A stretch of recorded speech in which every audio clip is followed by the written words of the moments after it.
आता आपल्या आवडत्या मालिकेचे संपूर्ण भाग मालिका प्रसारित झाल्यानंतर लगेचच पाहू शकता फक्त सन नेक्स्ट वर. भारतातील प्रेक्षकांसाठी मोफत सेवा.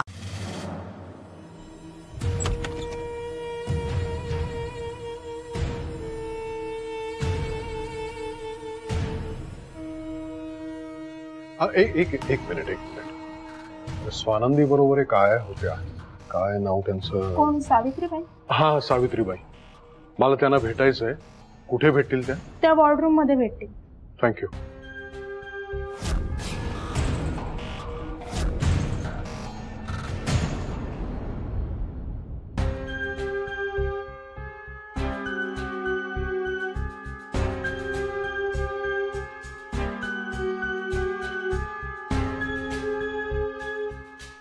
काय मावशी, ते बाळाची आई आणि बाळ वाचलं का? हो, वाचली.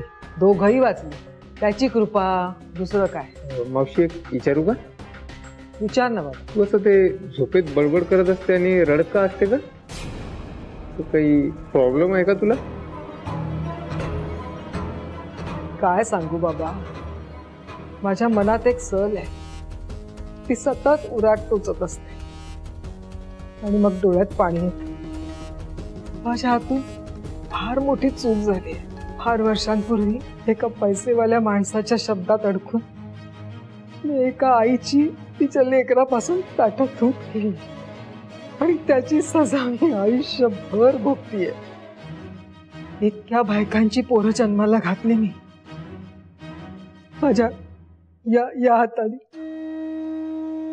एका आईची तिच्या लेकरापासून ताटातूट केली मी, म्हणून देवानी माझी कूस कधी उजवलीच नाही.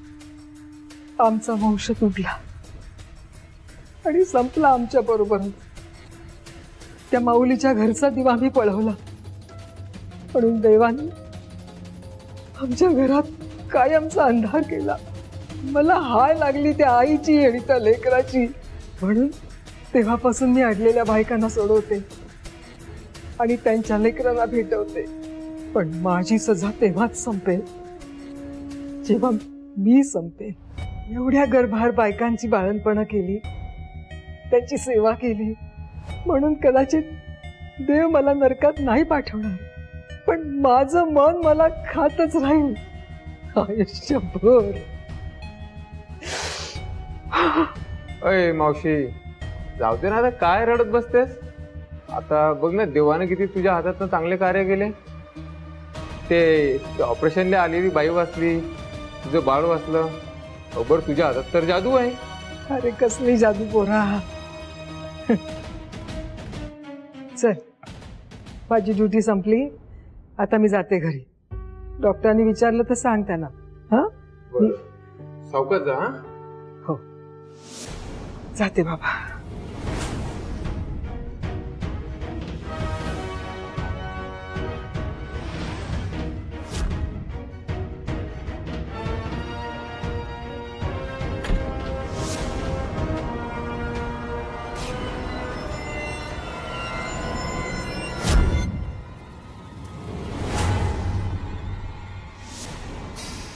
बोला साहेब, काय हवंय? इथे एक आया होत्या ना, काय नाव? सावित्रीबाई. म्हणजे मला आत्ताच नर्सने सांगितलं त्या इथे असतील, म्हणून आलो मी. त्या गेल्या आत्ताच. कुठे? त्यांची शिफ्ट संपली, ते गेल्या घरी. हो. काय साहेब, काही काम होतं का?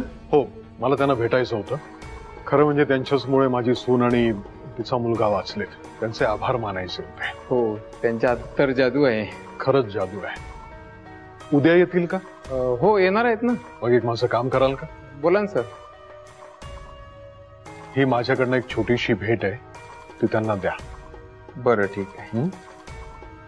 थँक्यू.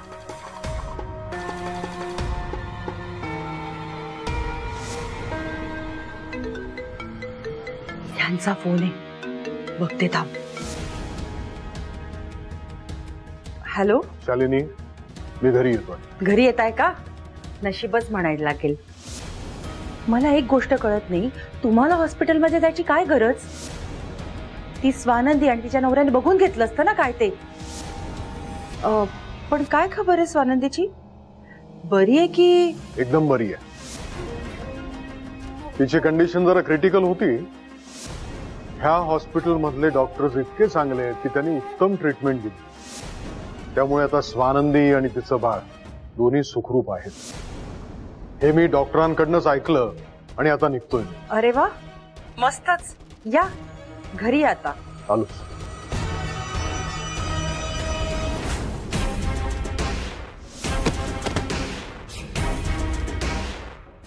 मग काय काय आलं? सगळं मुसळ केरात. मम्मा ऐका ना, तुम्ही असे नवीन नवीन शब्द नका सोडून काढू. मला अर्थ नाही हो कळत मम्मा. संचिता, सगळं मुसळ केरात म्हणजे सगळे प्रयत्न फुकट गेले आपले. तुला त्या स्वानंदीला जरा जोरात धक्का नाही मारता आला? पोटावर पडली ती तरी ती वाचली, आणि ती वाचली तर वाचली, तिचं अनवरस बाळ सुद्धा वाचलं. संचिता, मोठे मोठे प्लॅन करून काही होत नाही. सगळे मेले प्लॅन फ्लॉप. ओ मामा, तुम्ही मा काय प्लॅन करताय? मी किमान प्रयत्न तरी करते, कळलं ना? हा आता यश मिळणं न मिळणं हा नशिबाचा पण भाग आहे ना मम्मा. एफर्ट्स घेते. तुम्ही माझ्या एफर्ट्सचं कौतुक करा मम्मा, प्लीज. तेवढं तरी करा तुम्ही.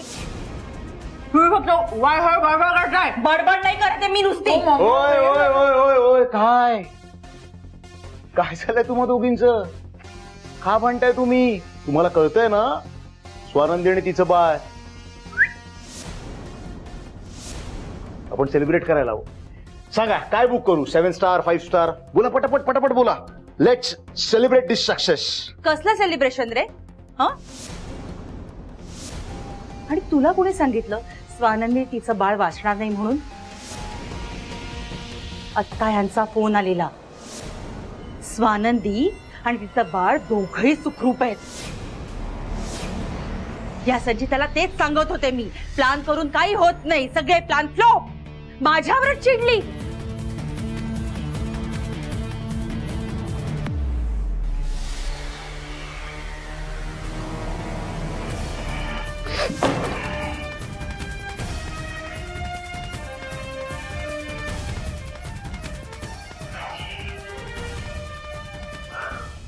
लग्नानंतर ना नाव चेंज करतात मुलीचं.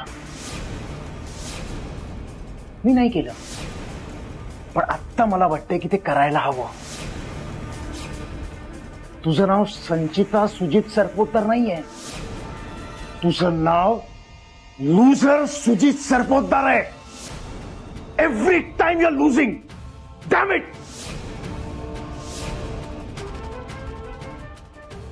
हा अपेक्षा करतो तुझ्याकडनं मी. बेसिक एक्सपेक्टेशन्स आहेत ना तुझ्याकडनं.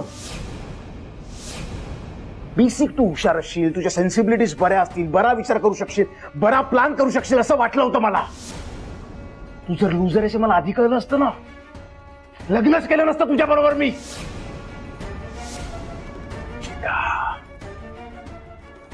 I am disappointed. I am disappointed by you. कळतंय का?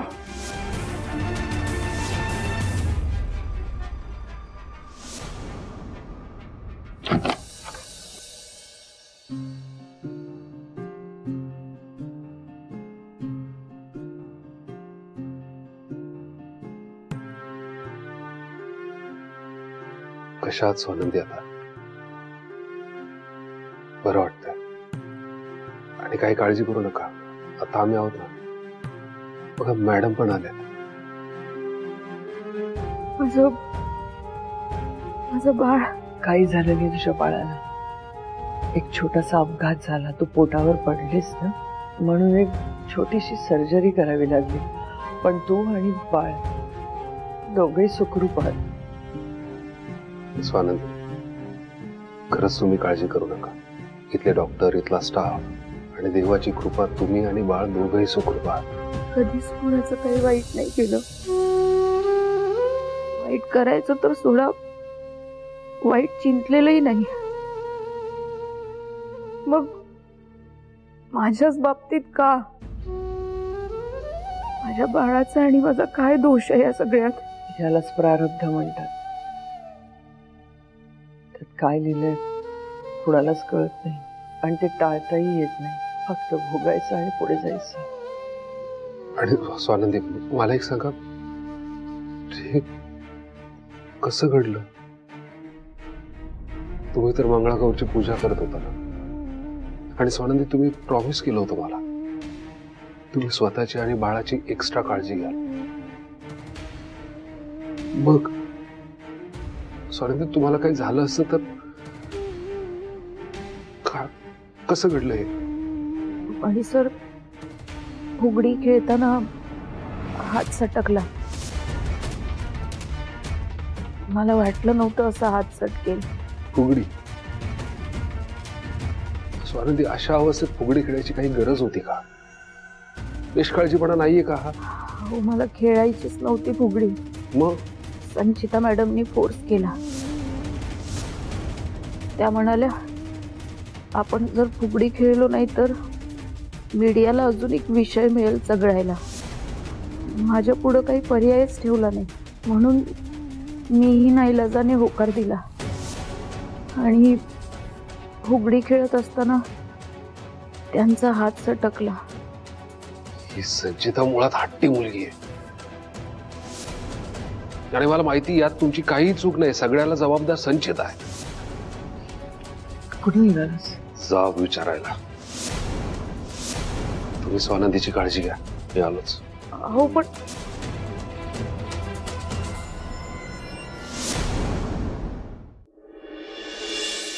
सुजित, शालिनी, संचिता,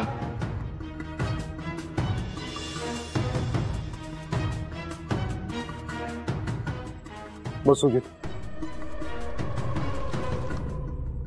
संचिताला लागलंय ना?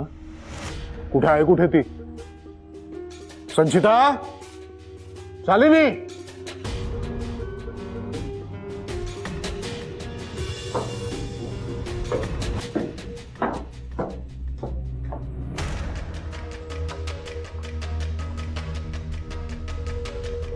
संचिता, अगं काय झालं? हे किती लागलंय तुला?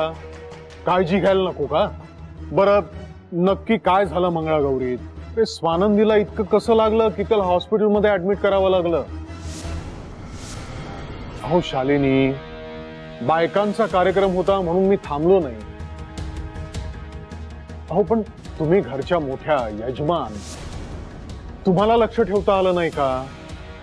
बरं, मला आता सविस्तर उलगडून सांगा की नक्की काय घडलं. मी सांगते तुम्हाला. माझं लक्ष होतं, पण ऐकेल तर ती स्वानंदी कसली? मी तिला सांगितलं, स्वानंदी तू प्रेग्नंट आहेस, या अवस्थेत फुगडी घालू नकोस म्हणून, धाडस करू नकोस, अंगाशी येईल. पण नाही, नको नको म्हणत असताना माझ्या दाताच्या कण्याच झाल्या. पण नाही, स्वानंदी उड्या मारत फुगडी खेळायला गेली तर गेली. ती तोल जाऊन पडली, आणि पडली त्या संचिताला बरोबर घेऊन पडली. बिचाऱ्या संचिताचं तोंड किती सुजलंय बघा ना. खोटं आहे, दादांत खोटं.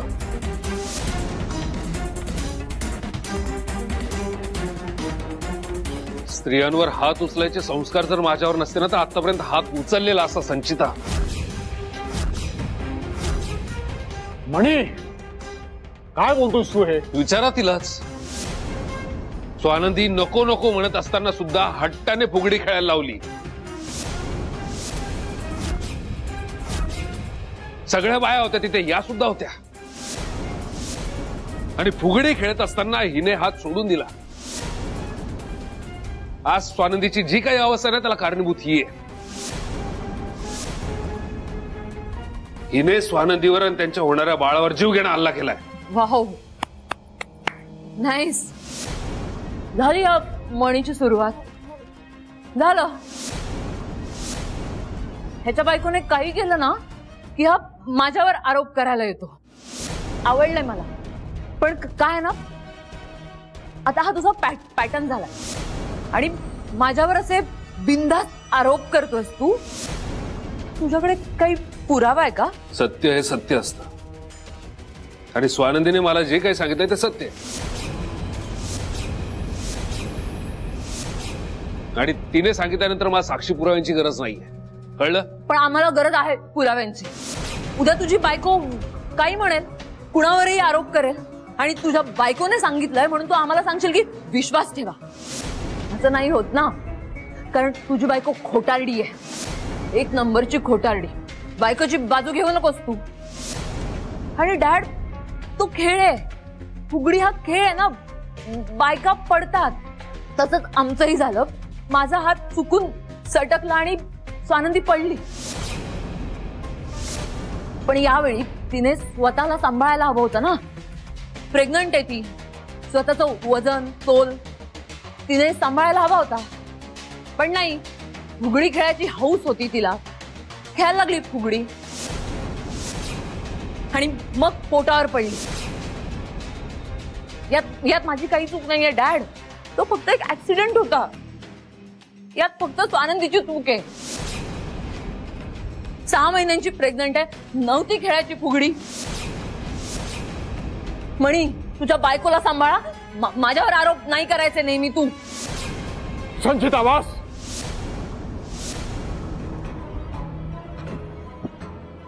स्वानंदीला जो त्रास झाला, तिच्या जीवावर बेतलं, यासाठी अप्रत्यक्षपणे का होईना पण जर तू जबाबदार असशील तर तुला त्याची शिक्षा मिळायलाच हवी. डॅड, पण का? यात आश्चर्य वाटण्यासारखं काय आहे संचिता? शालिनी, मी तुमचाच नियम संचितासाठी वापरायला सांगतो. आजवर जेव्हा जेव्हा स्वानंदीकडनं चूक झाली तेव्हा तुम्ही दोघींनी मिळून तिला शिक्षा दिली.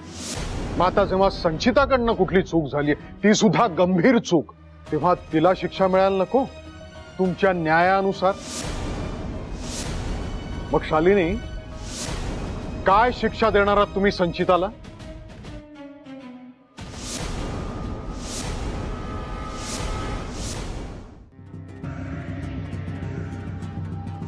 अहो, असं काय करता? संचिता आपली सून आहे, मुद्दाम नाही ना केलं तिने.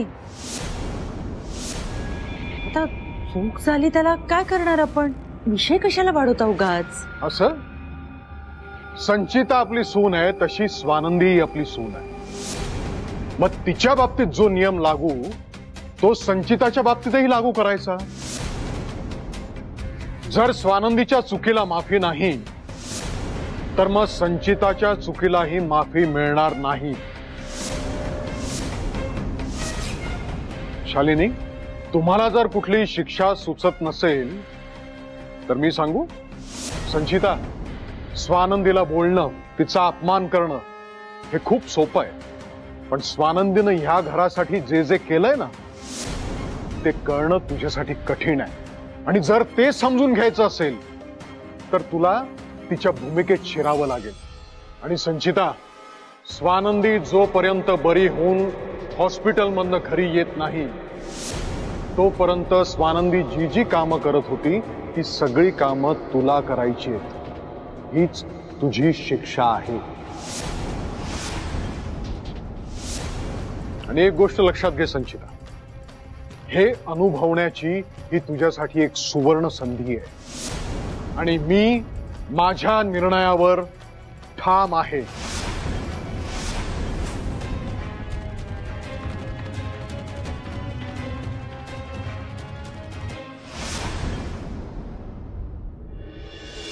ये सावकाश, हा सावकाश साव. हळू हळू.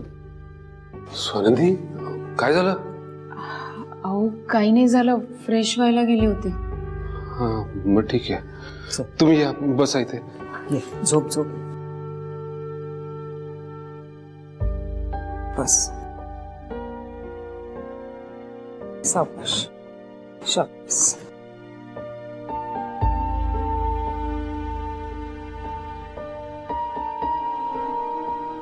मणी सर, तुम्ही ठीक आहात ना? अहो, रात्रभर इथेच झोपून होता तुम्ही, झोपही झाली नसेल तुमची नीट. नाही नाही, मी ठीक आहे. म्हणजे बसल्या बसल्या डोळा लागलाय होता, झोप झाली माझी. त्याला काय झोप म्हणतात का? तुम्ही एक काम करा, तुम्ही घरी जा आणि शांतपणे झोपा, म्हणजे बरं वाटेल तुम्हाला. नाही नाही, अजिबात नाही, मी कुठेही जाणार नाहीये. मी ठीक आहे. आणि इथे मी तुमची काळजी घ्यायची, तुम्ही माझी काळजी नाही घ्यायची. ओके? ठीक आहे बोल. पाणी. हा, सावकाश.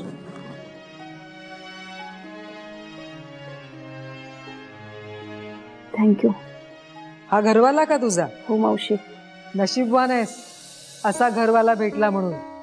काय रे बाळा, हिची आता एवढी काळजी घेतोयस, तिचा आधीच घेतली असतीस तर ही इथे आलीच नसती ना.